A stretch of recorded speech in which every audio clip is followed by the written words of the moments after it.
ever. If you saw it that that's where now here we can't start to do interview again. Here, 4,000 naira. Now yeah, Which year? 2012 or 13. Wait, 2012. Wait, I mean, was your first? Okay, so My 2012. first DJing gig where I collect the only laptop I use virtual DJ. Yeah. 2013 now is 14 2013. years. 2013 till now is 13, almost 14 years.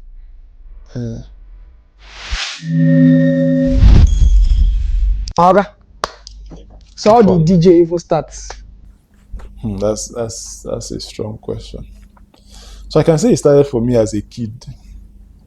Yes, started as a kid, or should I say it started from when I was growing up, 4, 5, 6, 7, up until my teenage years and all of that. So I grew up listening to my daddy, always playing records. Sonny Ade, Ebenezer Obey, Orlando, Bongo Sikwe, Michael Cree. Yeah, but Gen Z, I don't even know who these guys are. Obviously. So I grew up listening to music, and I've always been in love with music.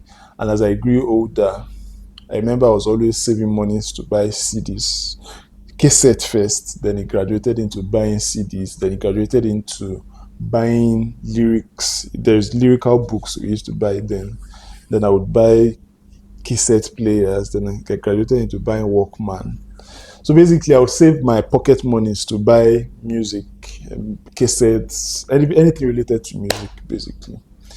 Then as a kid, I grew up listening to FM radio stations. That was the only available, should I say, platform where you could listen to current music. You understand? And so I always knew that I was going to do music from a young age. But I did not. But you didn't know whether it was DJ. I didn't know if it was singing. going to be DJing, singing. I remember when I finished secondary school, I and my friend, I used to have a friend called Sheon Okusi. We tried rapping, we would go to the studios and but I knew that I couldn't sing, I couldn't rap, but I was interested in music.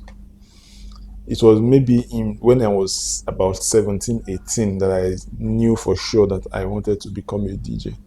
But I also had to finish school and all of that before finally transforming into a DJ, you understand? So for me, let me say from age 18, I always knew I wanted to be a DJ, but I've always loved music growing up. So you add those two. Those are the two that combine to make me DJ excel. Voila. You went to UI. Yes. And coincidentally, for you, it is, for me, it's not, I don't go read up on you. But coincidentally, we are at the venue where you had my first gig. Your first gig. Yes. How was that? Okay, we're in the Institute of African Studies. And I think it was year 2012 or 13. I'm not precise. I'm not sure. There was this guy in theater, I think Jari. Yes. He spoke with my friend Adosko. Adosko is in the US now doing his doctorate degree. So he always knew I loved music and I wanted to be a DJ and all of that. So he called me and he was like, the institute was having a program and they needed me to play music at the event. And I'm like, okay, no problem. Mind you, I had never done DJing officially anywhere before until that day. And I had my laptop and I had music in my laptop and all of that. So I came with just my laptop. They had sound. They had sound and everything else. I just came with my laptop and I played music for the day and I was just enjoying myself. There was food, there was music. I played the music for most of the day and it was a corporate event, you understand? And so I enjoyed myself and at the end of the day, I got 4K. 4,000 naira was my 4K my first at that payment time, ever. Converted to now, with the inflation would have been. Well, this was 2012, 2013. So 4K, 2012, 2013, if we consider inflation and everything, that should be about, let's say 30 to 40K now. Now. Yes. Just bring your laptop. I just brought my laptop and I played my music and I collected 4K. 2012, 2013. Yes. Well. I go like learn this work. But first of all, you're going to show me where Where? the event held and Oh, how well. it held. Well, I'm not sure if they invited King Sunny Adi. I'm not sure. But I think they did. I was just somewhere around there. That means that this place has actually been around for quite a while. Yes, now this place is old now. This place on this from 70, so. But this building is new. They built it around my own set. What set were you? 2014, 2015. I graduated 2014, 2015. I didn't even ask you what you read. Communication and language. And the same thing with me. So That makes two of us. So back to the question, you said, where did the event hold? So the event held somewhere around here. The whole of this place was where they did the event while I was there. Somewhere around that corner, sitting. That was where I did the event for the day with my laptop and my, there was this port we usually use. I was connected to the main mixer. So I wasn't a sound engineer then, obviously. So didn't you have anything like imposter syndrome? Because this field would have been full. Yes, it was full. It And was full. And it was an evening event. And your chest, no, the beats. No. But the thing is, because it was an evening event, I could see the number of crowd, but I wasn't seeing their faces. So the fact that I wasn't seeing their faces, you also sat down. and I also sat down. So it just felt like you were walking. I was just pressing my laptop, playing music that I knew they would like, because I knew they were older people, not young, not as at then, not people in my generation. Then they were older people, and I said I grew up listening to old music, so I knew what they would like, and that was how it started for me. You get?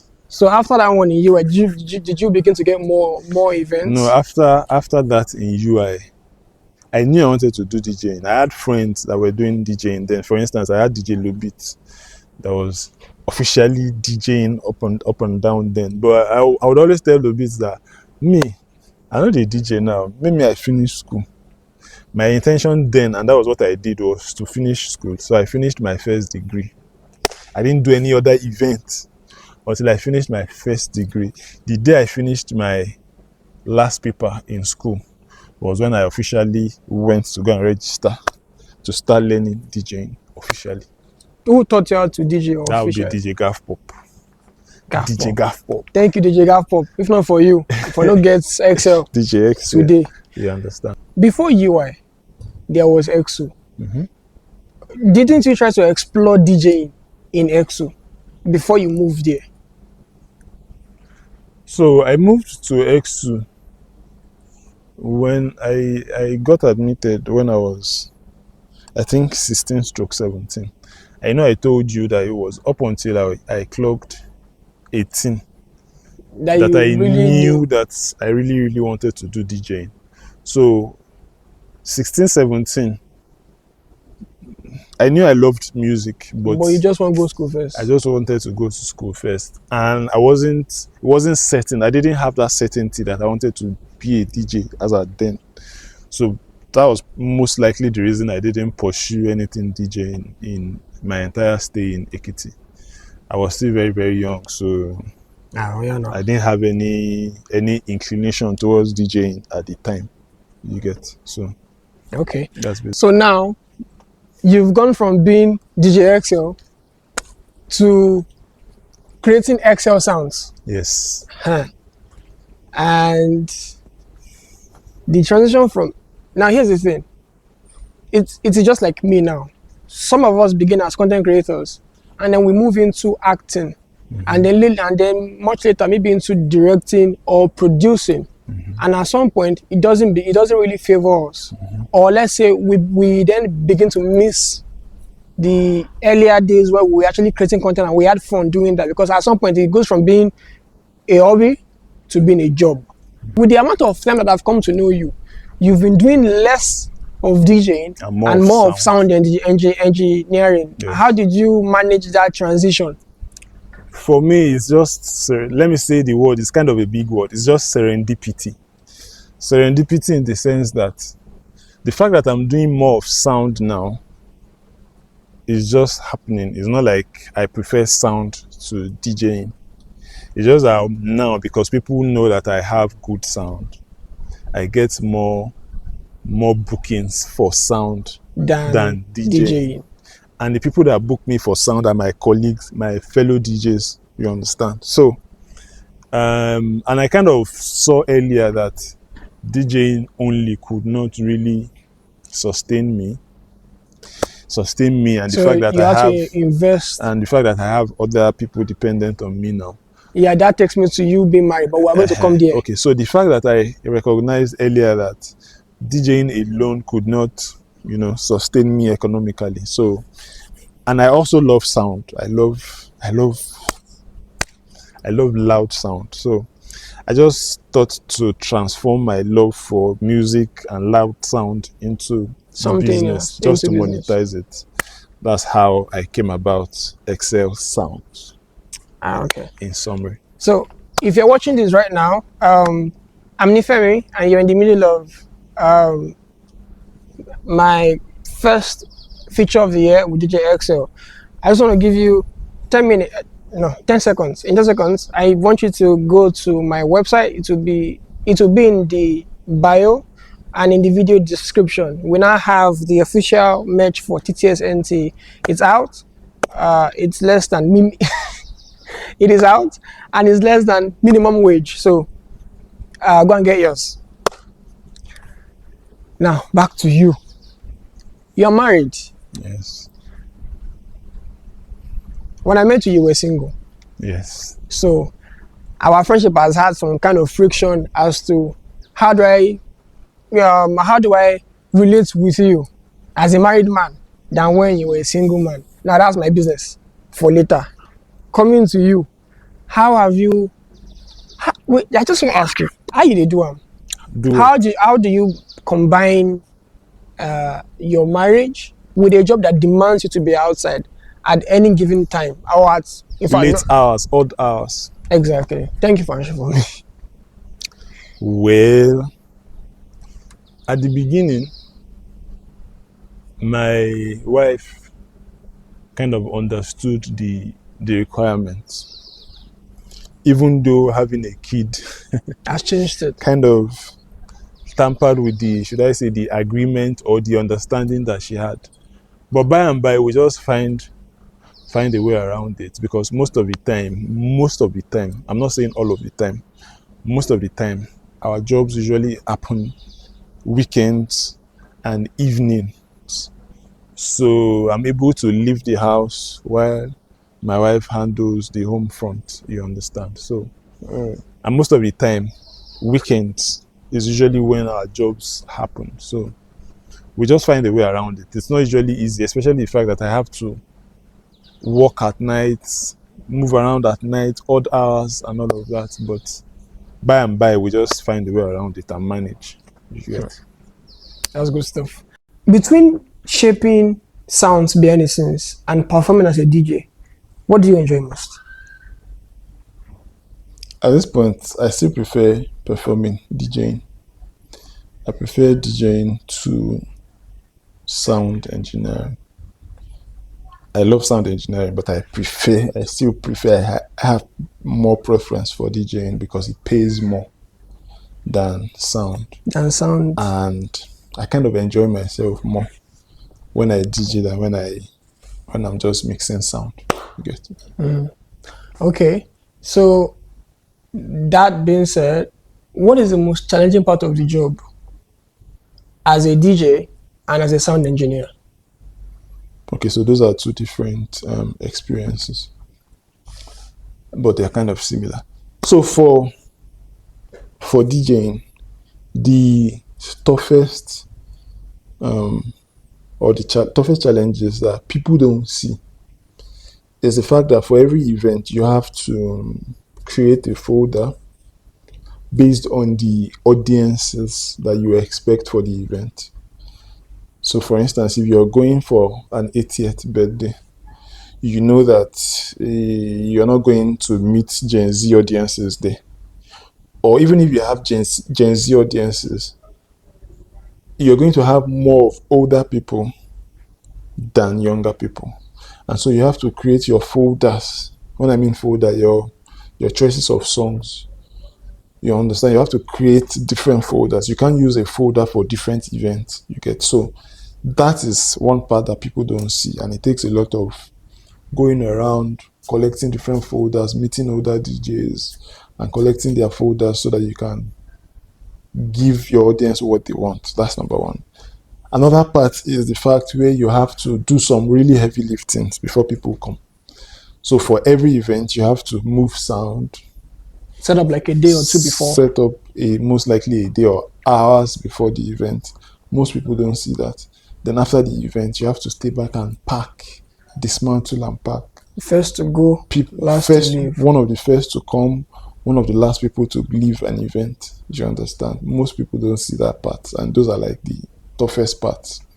That's for DJing. For sound engineering, almost the same thing too, because you have to come earlier, set up sound, then working with different DJs.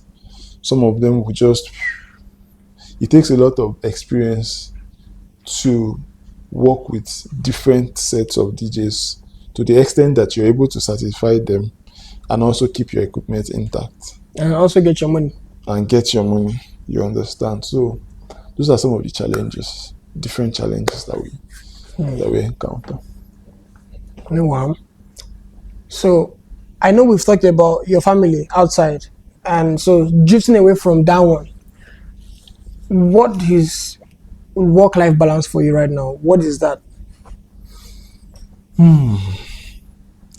Work-life balance for me is being able to work and being able to create time for my family.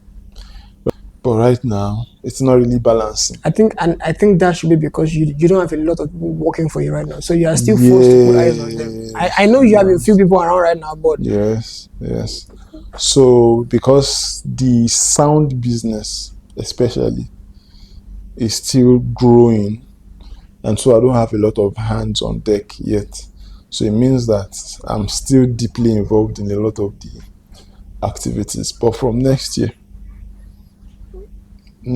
towards the end of next year, I really want to, create more structure where I don't have to be there. be personally involved in all of the heavy lifting, and my role will be mainly supervisory. So that's what I'm working towards by next year.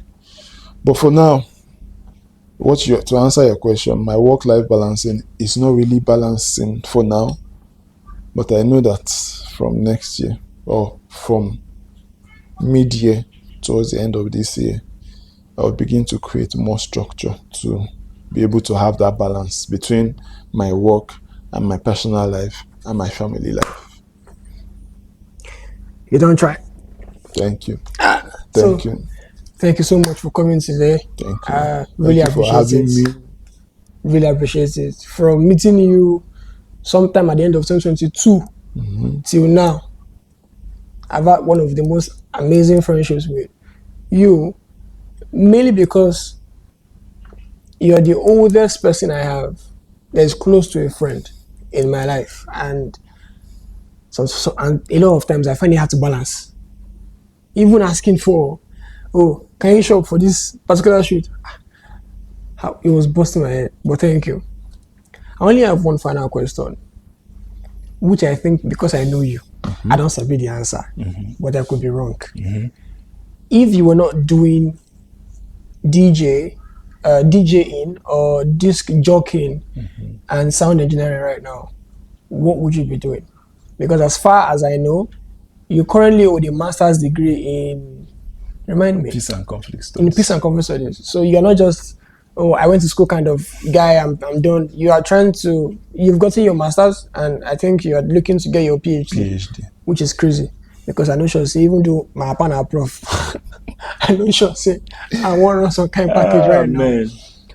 But I mean, we can't say I'm still young. Maybe by the time I turn 30, I feel don't collect them. I feel just want to go collect them, or I feel don't even do them already. Make I finish. But he is done with his masters. He's moving on to his PhD, and I think that it's impressive because apart from just you being a DJ, you're also trying to create a structure academically in your life and in your family. More like, oh, As I don't drum. Because my wife has a master's too His wife also has a in master. business administration. So on a very basic level, they don't burn anybody well for that house. Make they don't get with it. I mean, I grew up with academics, so I feel like that's what you're trying to build. But if you were not doing disc jockeying and sound engineering right now, what would you be doing? Okay, if I wasn't doing this jockeying or sound engineering, I think I would be in the corporate world. And when you say how corporate? I think I would have probably been in the media because I did news editing actually. I studied communication and language arts in UI, so I did news editing for about 2 years. But that is not, I wasn't getting satisfaction from it. So if I wasn't DJing and sound engineering, I think I'll probably have been in the media or in the academics, in the academia, probably as a lecturer or but even that would not have given me satisfaction because I don't enjoy doing 9 to 5. So I probably have had a consulting firm where I would consult for people in whatever field. Maybe if you want to create a media house, if you want to, because I used to know one of my ogas, the man that employed me in my first radio station then in Abuja, that was his job. He consults for people who wants to create radio stations and all of that. So that would have probably been what I would have done if I was not doing engineering. I mean, sound engineering and teaching. I would just consult for people who want to open media houses. You understand? That's it. Well, even though that was my last question, I get one more. As you mentioned Abuja, how many states have you performed in Nigeria? That's random. Wow. I've done all the states in the west, You don't know. southwest. It's I've going. done all the states in the southwest. I've done Kwara, yes, apart from all the states in the southwest, because I don't think Ilorin is in the southwest. I've done Ilorin. I've done Port Harcourt. I've not done Anambra. So if you calculate all the states in the southwest, that's 6 of them. Port Harcourt, That's south. Ilorin, and Abuja. So that would be 9 to 10 states in Nigeria. Yeah, it's Nigeria out of 36. Out of 36, 9 to 10 states. And so I'm hoping that after this interview, we're able to do at least 20 states At least before the end 20 of the year. states, yes. All right, then. Thank you for coming. Thank you for having me.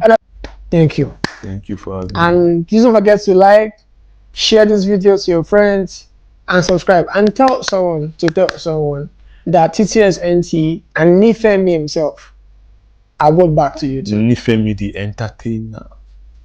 We're back.